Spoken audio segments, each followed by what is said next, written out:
Yo! Man, I love when two great things collaborate. Cheese and crackers, peanut butter and gasoline, Buckethead and Viggo Mortensen. Wait, that was a real thing?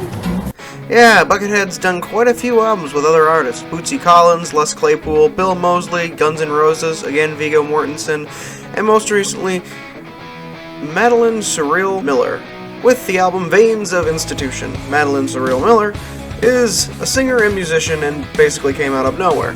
They had one demo from 2020 and they made an album with Buckethead.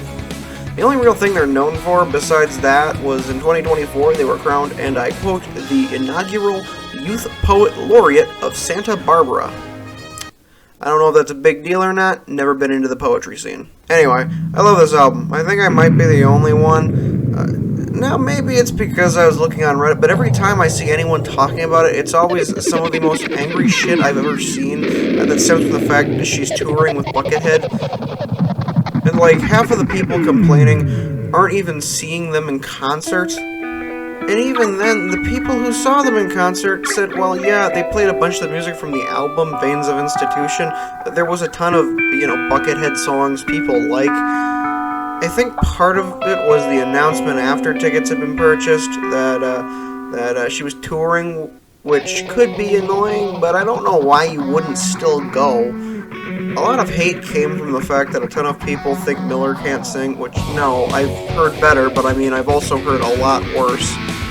People talk about it like it's Yoko Ono, which, no, Madeline is a good singer, while Yoko Ono is a banshee-like creature sent to defile our ears.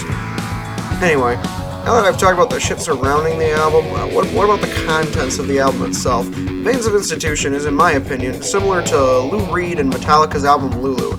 It's not really supposed to be looked at like a normal album, it's more of a piece of artwork made up of multiple songs. Except instead of Lulu being a massive, weird, fucked up amalgamation of out-of-tune and off-beat spoken word poetry, Veins of Institution has more song-like songs, and good songs at that, however incredibly long songs. The album consists of 9 tracks. It's an hour and 16 minutes. That is almost the length of some double albums. Take a look at King Gizzard and Lizard Wizard's Omnium Gatherum, an album of similar length, 16 songs.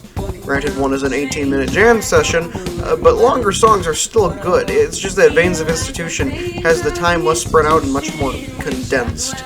The songs themselves are all very good. American Nightmare is very well put together, and is 10 minutes. One Man Party and its reprise are all very good. The album is much slower and more ballad-based than a lot of Buckethead stuff.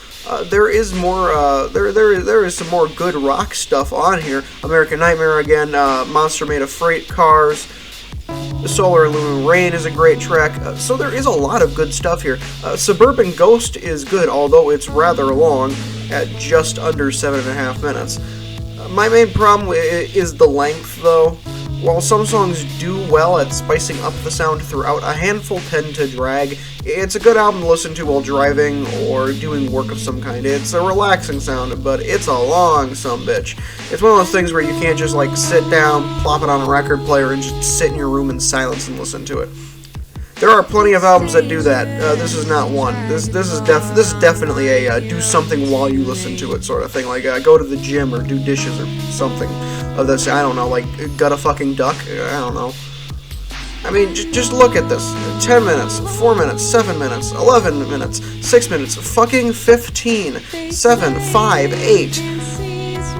Now, a lot of bands have longer songs, obviously. I mean, have you ever listened to an Iron Maiden album?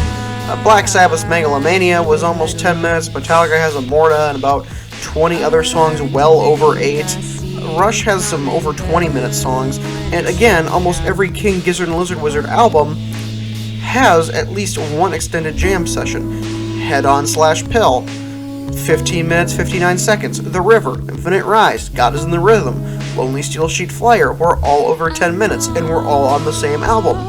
The Dripping Tap, that one 18-minute song I mentioned earlier. All songs are very, very long, but they are either incredibly varied in style across the whole track, or are balanced out with a bunch of normal-length songs and shorter tracks. Veins of Institution kind of has that. The long songs are sort of varied, but it all kind of melts together in my opinion, and they're broken up by 7-minute tracks. You see what I mean? It's good stuff on its own. In a vacuum, each song is really good, even if they do drag a little bit. But as a package, holy shit, is this thing a little bloated. I think if they cut 1 or 2 songs and made it an hour instead of an hour and 16, it would have been a lot better. I also really don't think Madeline, Buckethead, or the album really deserve the hate they're getting. Maybe some fans should just grow up here and accept that an artist misses every once in a while. Have you listened to all of Buckethead's pikes?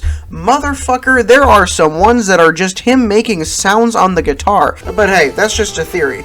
A music theory. Holy shit, Buckethead made an album with Surge from System of a Down?